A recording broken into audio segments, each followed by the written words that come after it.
Welcome to Kali twisted stories part 20। जय माँ काली, जय माँ तारा। आज की स्टोरी स्टार्ट होती है सोनू भाई और उनकी पत्नी के बीच के झगड़े से। दोनों को ये डिवोर्स का केस अदालत में पहुंच गया था और जज को समझ में नहीं आ रहा था कि ये लड़ाई किस बात पर हो रही है। इसका विश्लेषण करने के लिए उन्होंने दोनों को साइकियाट्रिक हेल्प के लिए एक साइकियाट्रिक को रिफ़र किया। साइकियाट्रिक का नाम बंगाली माता था। बंगाली माता वहीं मुट्ठीगंज में कालीबाड़ी के बगल में ही रहती थी और सोनू भाई का घर भी मुट्ठीगंज में कालीबाड़ी के पास ही था। ना चाहते हुए भी सोनू भाई और उनकी पत्नी गीता देवी दोनों साइकियाट्रिस्ट के पास पहुंच गए। बंगाली माता ने कहा, तुम लोगों को दिक्कत क्या है? सोनू भाई बोले, मुझे कोई दिक्कत नहीं है, मैं अपनी पत्नी से बहुत प्यार करता हूँ, पर शायद ये मुझसे करती नहीं है, तो ज़्यादा देर तक घसीटने का कोई फ़ायदा नहीं है। तो बंगाली माता ने बोला, ऐसा क्या कह दिया इस बेचारी लड़की ने? तुम सारे मर्द एक जैसे होते हो, हमेशा औरतों को दबाते रहते हो, इसीलिए वो तुमसे छुटकारा पाना चाहती होगी। यह सुनते ही गीता देवी तुरंत चिल्लाई, कहीं हाँ हाँ, मैं इस नीच इंसान के साथ एक पल नहीं रहना चाहती हूँ। इसके साथ मेरा दम घुटता है, बदबू आती है, दुर्गंध आती है इसके पास से मुझे। तो साइकियाट्रिस्ट बोली, भाई यहाँ काउंसलिंग करने मैं बैठी हूँ और मैं सवाल पूछूंगी और तुम लोग एक एक करके जवाब दोगे। तुम बाहर जाओ, पहले मैं तुम्हारे हस्बैंड की ही खबर लूँगी। तुम चिंता ना करो बेटा, मैं सारे मर्दों को जानती हूँ, इनके मानसिकता को जानती हूँ, कैसे ये औरतों को दबाए रखते हैं। सोनू भाई बोले, ऐसा कुछ नहीं है। क्या? तुम चुप रहो, अपना मुंह बंद रखो, जब तुमसे बोलूँ तब तुम बोलना। तुम बेटा बाहर इंतज़ार करो, मैं तुम्हारे हस्बैंड से पूछती हूँ। तो ये सुनकर गीता देवी बहुत खुश हुई। वो बाहर जाकर बेंच पर बैठ गई और एक मैगज़ीन पढ़ने लगी। इधर अंदर दरवाज़ा बंद करके साइकियाट्रिस्ट बंगाली माता ने सोनू भाई से बोला, हाँ अब तुम बताओ क्या दिक्कत है? तो सोनू भाई बोले, मुझे कोई दिक्कत नहीं, मैं तो शुरू से ही अपनी पत्नी से बहुत प्यार करता था, लेकिन शायद वही मुझे प्यार नहीं करती थी। तो वो कहा कि ऐसा क्या कर दिया उसने? तो कहा, ऐसा क्या कर दिया? ऐसा ये कर दिया कि मैं आपको शुरू से बताता हूँ। जब हमारी शादी हुई तो मैंने इच्छा जाहिर करी कि मैं जल्दी बच्चे पैदा कर लूँ, तो तब ये राज़ी नहीं हुई। अपनी पत्नी की इच्छा का सम्मान करते हुए हम लोगों ने 5 वर्षों तक इंतज़ार किया। जब 5 वर्ष बीत गए तो फिर हम लोगों ने ट्राई करने की स्टार्टिंग करी, तो बच्चे नहीं हो रहे थे हमें। तो कहा, अच्छा ज़रूर तुम में कुछ कमी होगी। कहा, कमी मुझ में नहीं थी, ऐसा स्टार्टिंग में सभी लोग मुझे कह रहे थे कि कमी तुम में है, तुम सिगरेट पीते हो, तुम्हारे खान पान खराब है, इसलिए तुम बच्चे पैदा नहीं कर पा रहे हो। और तो और एक टाइम पर गीता ने मुझे कहना स्टार्ट कर दिया कि मैं नपुंसक हूँ, जबकि ऐसा कुछ नहीं था डॉक्टर। बहुत डॉक्टरों के पास हम लोग गए पर बात नहीं बनी। फिर एक पीर के पास हम लोग गए और उसका आशीर्वाद प्राप्त किया तो हमें बच्चे हो गए। तो जिस वक्त पीर के पास गए उसके पहले वहीं इलाहाबाद में एक डॉक्टर राज बवेजा थी, उनके पास मैं गीता को ले गया। तो उन्होंने ये भेद खोला कि कमी किस में है।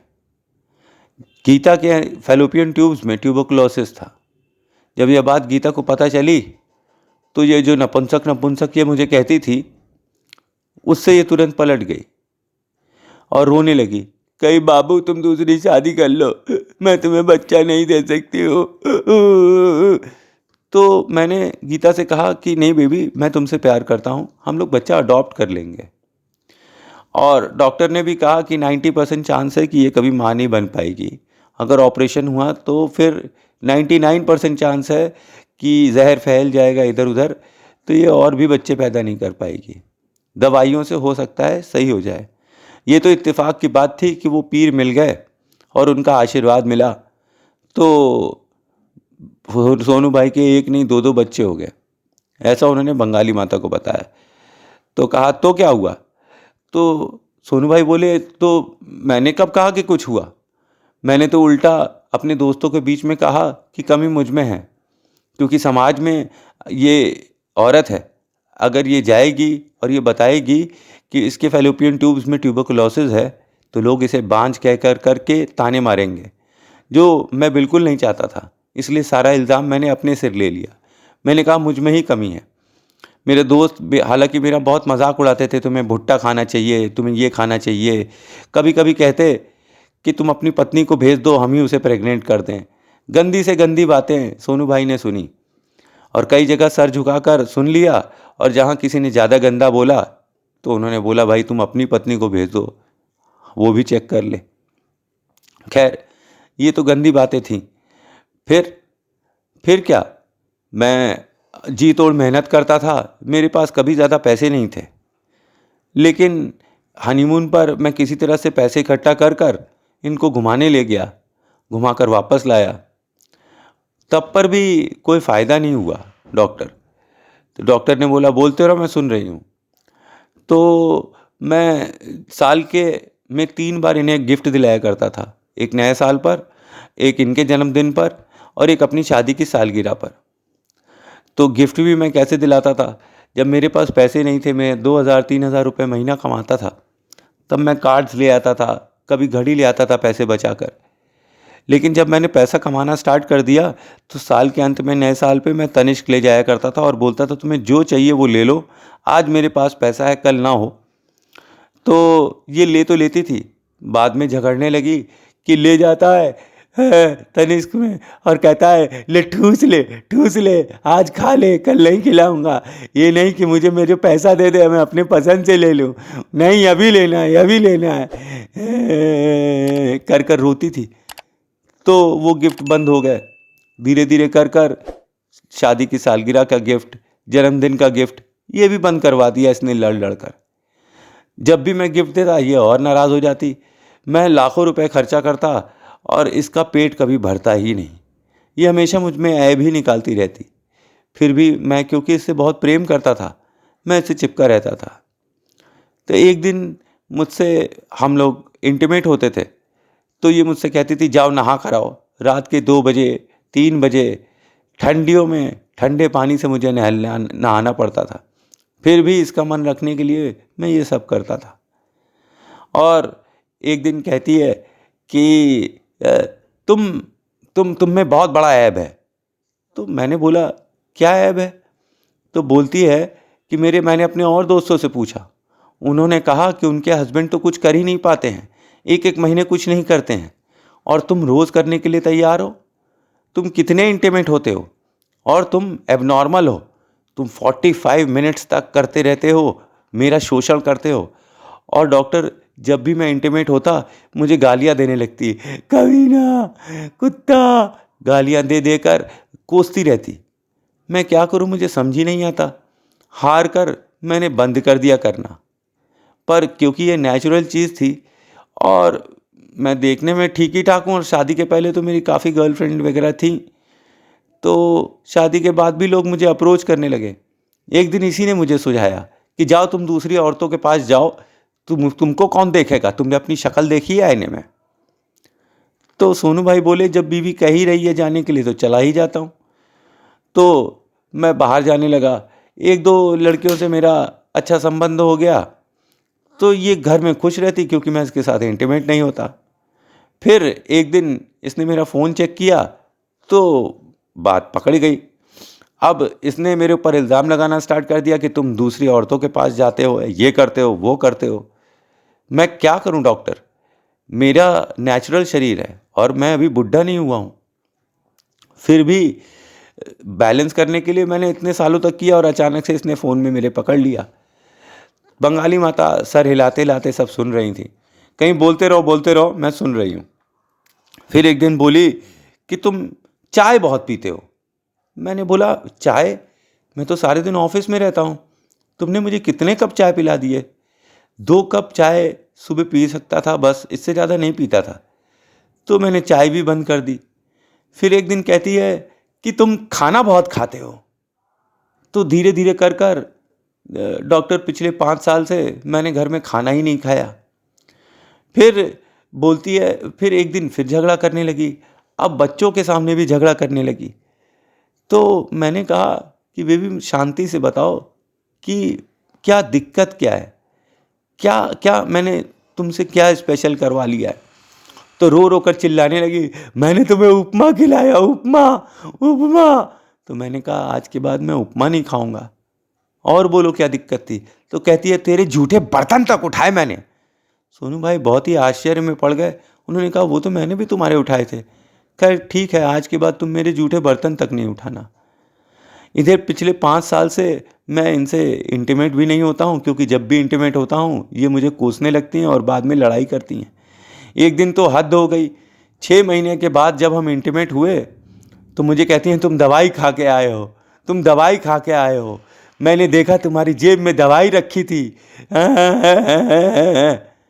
सोनू भाई मैंने बोला दवाई रखी थी इसलिए कि मैंने सोचा कि क्या मैं सच्ची मुच में नपुंसक तो नहीं हो गया हूँ, इसीलिए चेक करने के लिए मैंने वो दवाई रखी हुई थी कि अगर देखूंगा नपुंसक हो गया हूँ तो कोशिश करूंगा कि भैया पता नहीं क्या, क्योंकि इतने समय से तो मैंने कुछ किया ही नहीं।